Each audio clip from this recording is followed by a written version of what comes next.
Welcome to the only daily podcast focusing on compliance news of the day. Each morning, start your day with a cup of coffee and Tom Fox, the voice of compliance, to hear about 4 of the top compliance, corruption, or leadership stories you will need to start your day.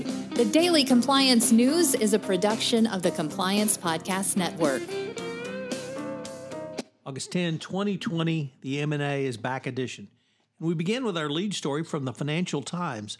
A series of blockbuster M&A deals has led to a resurgence of the activity since the start of July, with companies rushing to prepare themselves for the recession and dusting off deals that were shelved because of the pandemic. 8 deals over $10 billion have been signed in the last 6 weeks, according to Refinitiv, making it the fastest start to the second half for mega deals since 2017, when there was an M&A boom immediately before the financial crisis.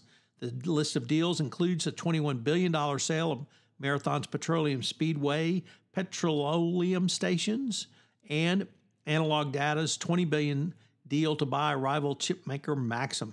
It's pretty extraordinary how it's bounced back, according to Michael Carr, co-head of Global M&A at Goldman Sachs. Next up, from the Washington Post, revenge travel is a phenomenon that could bring tourism back with a bang. I don't know when you're planning on engaging in travel or tourism, but I sure don't for a while. But for those who are professional travelers, a boutique travel industry is coming back, or at least maybe coming back.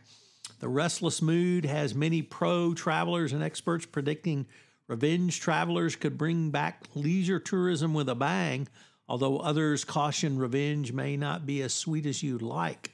This revenge is really just getting back out there and traveling. So it's going to be interesting to see what happens. The concept of revenge travel emerged in China in the 1980s with descriptions of burgeoning consumer demand following the poverty of the Cultural Revolution.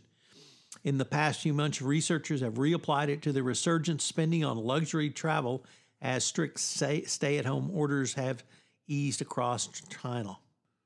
Next up, logistic firms are using fast-track cloud AI projects to help fill supply chain gaps. It's becoming a large data game, as global logistic companies are expected to increase their use of digital technology to reset global supply chains battered by coronavirus.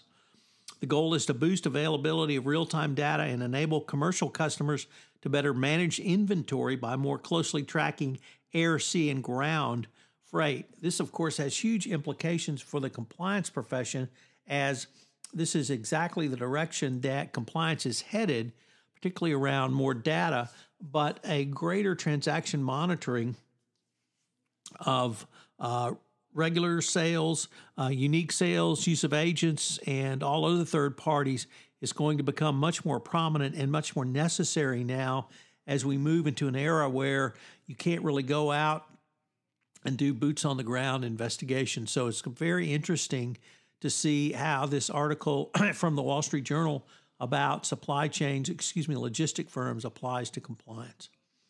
And finally, how to prepare to return to your office. The New York Times takes a look at getting ready to go back to work, and it notes that, of course, many people are feeling uneasy, and whether OSHA will actually do anything to protect workers, of course, is a huge question under the Trump administration's laissez-faire attitude. But what can you do to make yourself more safe?